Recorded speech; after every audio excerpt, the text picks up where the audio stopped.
4 मार्च को तरुण की हत्या की गई थी। 4 मार्च को ही दिल्ली गुस्से की आग में धधक रही थी, जिसके बाद सीएम रेखा गुप्ता ने 7 मार्च को यह ट्वीट किया।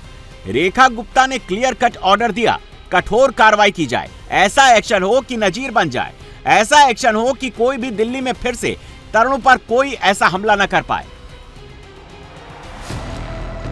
इसके बाद से तरुण की हत्या में शामिल निजामुद्दीन के घर पर एमसीडी के अधिकारी बुलडोजर, हथौड़ा और मजदूरों की फौज लेकर पहुंचे और अब इस बुलडोजर की गूंज पूरे दिल्ली में सुनाई जा रही है। दिल्ली में पहले योगी मॉडल की गूंज थी, अब बुलडोजर दीदी की धूम है। अब दिल्ली बुलडोजर दीदी का नारा लगा रही है। सोशल मीडिया पर सीएम रेखा गुप्ता के फोटो के साथ बुलडोजर दीदी वाला टैग घूम रहा है। पहला सैंपल देखिए। दिल्ली में कानून से ऊपर कोई नहीं है। बुलडोजर दीदी अपराध के खिलाफ सख्त रुख रखती हैं। स्ट्रिक्ट एक्शन दीदी लीड कर रही हैं। स्ट्रॉन्ग एक्शन, डिसिप्लिन और डेवलपमेंट, ये सब सीएम रेखा गुप्ता के लिए लिखा जा रहा है। बुलडोजर दीदी अपराधियों को बख्शने वाली नहीं है। दिल्ली में अपराध करने वालों के लिए कोई जगह नहीं है। न्याय की प्रक्रिया तेजी से आगे बढ़ रही है। एक तरफ बुलडोजर दीदी जहां दोषियों के खिलाफ कड़े एक्शन ले रही है, वहीं दिल्ली सरकार पूरी संवेदना के साथ पीड़ित परिवार के साथ खड़ी है। सीएम रेखा गुप्ता ने परिवार को भरोसा दिलाया कि परिवार की हर मदद की जाएगी और वो उनको इंसाफ जरूर दिलाएंगी।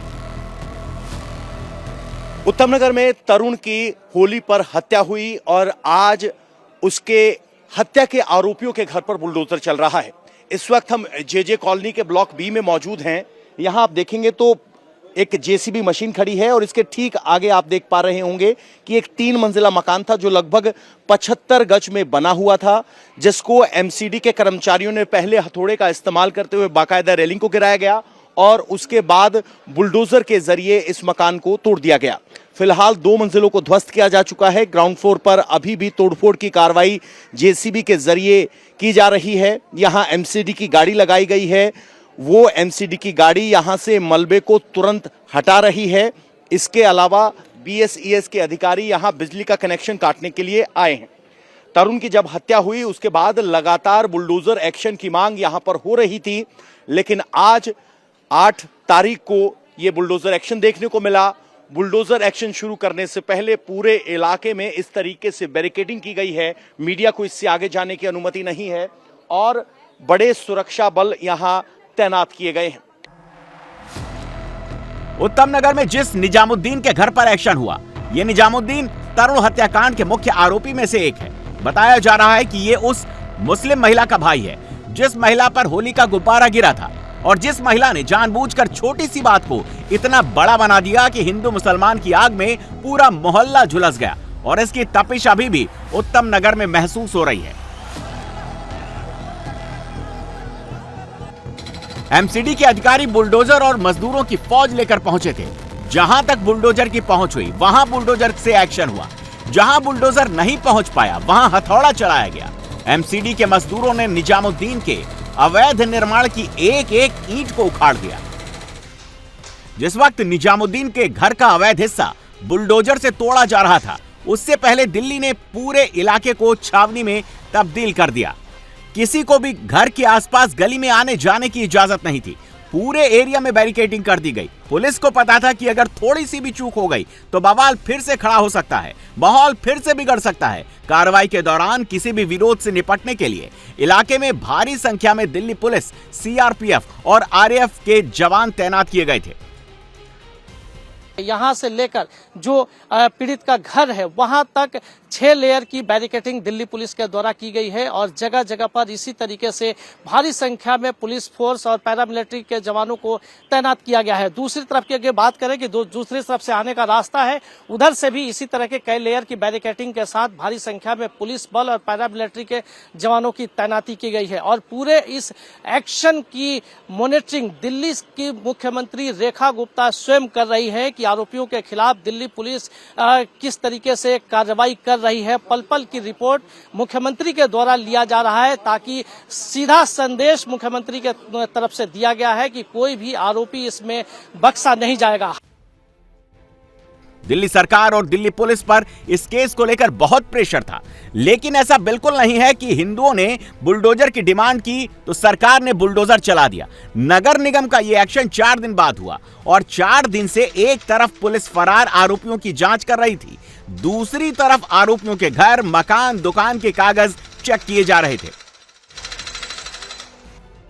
जांच के दौरान जानकारी मिली, आरोपी निजामुद्दीन के घर में कथित तौर पर फैक्ट्री भी चलाई जा रही थी, जो कि कानूनी रूप से गलत है। जब पुलिस ने इसकी जांच की तो पता चला कि घर का कुछ हिस्सा नियमों के उल्लंघन करके बनाया गया है, इसी वजह से बुलडोजर एक्शन हुआ। लेकिन तरुण के भाई का कहना है कि एक्शन सिर्फ एक आरोपी के घर नहीं होना चाहिए, सरकार को सारे आरोपियों के घरों की जांच करनी चाहिए, हर फरार आरोपी के घर पर एक्शन होना चाहिए। बुलडोजर एक्शन एक ही घर पे चल रहा है अभी तो एक ही घर पे चल रहा है। घर तो इनके काफी सारे हैं, अवैध घर है सब।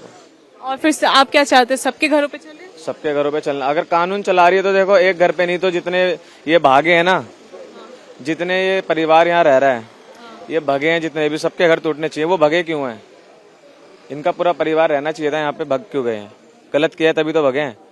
सबने मारा है पीछे से जैसे मर्जी, भाई की तो कोई गलती ही नहीं थी। भाई तो अपने घर आया था कि घर में लड़ाई होगी, चलो छुटवा देंगे। पीछे से आके हम तो सब घर में पैक हो गए थे ना, हमें तो बंद कर दिया था इन्होंने घर में। भाई अकेला आया, अकेले को देख के पीछे से किसी ने सिल्ली मारी, किसी ने लोहे की रोड मारी है, किसी ने क्या मारा, किसी ने क्या मारा। दिल्ली में तरुण की हत्या में शामिल एक आरोपी के घर बुलडोजर चल गया है। निजामुद्दीन के 3 मंजिला घर का पूरा नक्शा बिगड़ गया। हिंदू इस एक्शन से खुश भी हैं, संतुष्ट भी हैं, लेकिन हिंदुओं का कहना है कि लड़ाई अभी खत्म नहीं हुई। जब इंसाफ में गोली की आवाज नहीं आएगी तब तक इंसाफ अधूरा है। दिन भाई था वो।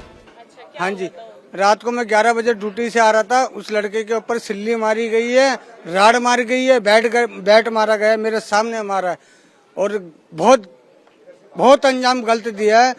और वो तो सोच रहे थे मजाक कर रहे हैं, पर लड़का तो हमारा जवान गया है, इसलिए गलत बात करी है उन्होंने।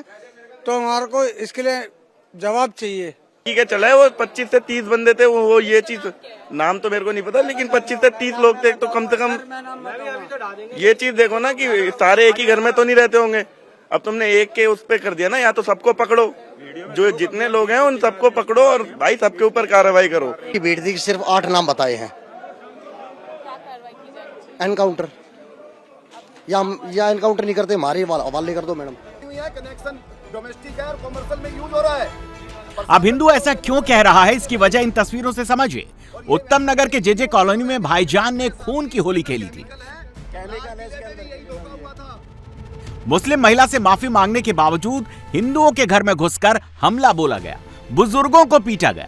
जब भाईजान का मन इतने में नहीं भरा तो रात को जब उस घर का चिराग होली खेलकर बाइक से आ रहा था, पहले से घात लगाकर बैठे 18 से 20 भाईजान की टोली ने गली में ही तरुण पर हमला कर दिया। लाठी, डंडों, बैट से पिटाई करने लगे। जब तरुण जमीन पर गिर गया तो पत्थर से भी मारा गया। अब पुलिस तरुण के हत्यारों की तलाश में जुट गई है। दिल्ली पुलिस के इस केस में 8 आरोपियों की गिरफ्तारी कर चुकी है। इसमें एक आरोपी नाबालिग भी है। जिन आरोपियों को पुलिस ने गिरफ्तार किया है उसमें उमरदीन, जुम्मादीन, मुश्ताक, कमरुद्दीन, मुजफ्फर, ताहिर और निजामुद्दीन है, जिसके अवैध निर्माण पर प्रशासन ने बुलडोजर चलाया। उमरदीन, जुम्मादीन और कमरुद्दीन सगे भाई हैं, जबकि अन्य उसके करीबी रिश्तेदार हैं। तरुण पर हुए हमले में 20 से ज्यादा आरोपियों के शामिल होने की बात कही जा रही है। वारदात के बाद से ही आरोपी ताला लगाकर घर से फरार हैं। महिला भी फरार है। अब उसके रिश्तेदार भी। इस गली में 7 से 9 मुस्लिम परिवार के घर हैं। करीब करीब हर घर पर ताला लटका हुआ है। सीएम रेखा गुप्ता के ऑर्डर के बाद दिल्ली पुलिस अब इस केस में नजीर बनाने वाला एक्शन ले रही है। आरोपियों पर अपना शिकंजा कस रही है। आरोपियों ने पुलिस पर एफआईआर में अब अटेम्प्ट टू मर्डर की जगह सीधे सीधे मर्डर का मुकदमा दर्ज कर लिया है। पुलिस ने आरोपियों पर बीएनएस की धारा 110 को 103 में तब्दील कर दिया है। एफआईआर में SC/ST अधिनियम की धाराएं जोड़ दी गई हैं। पुलिस अन्य संदिग्धों की पहचान करने, उन्हें पकड़ने और सीसीटीवी फुटेज खंगाले जा रहे हैं। दिल्ली पुलिस की टीमें अलग अलग इलाकों में छापेमारी कर रही हैं। पुलिस किसी भी आरोपी को बख्शने के मूड में नहीं है।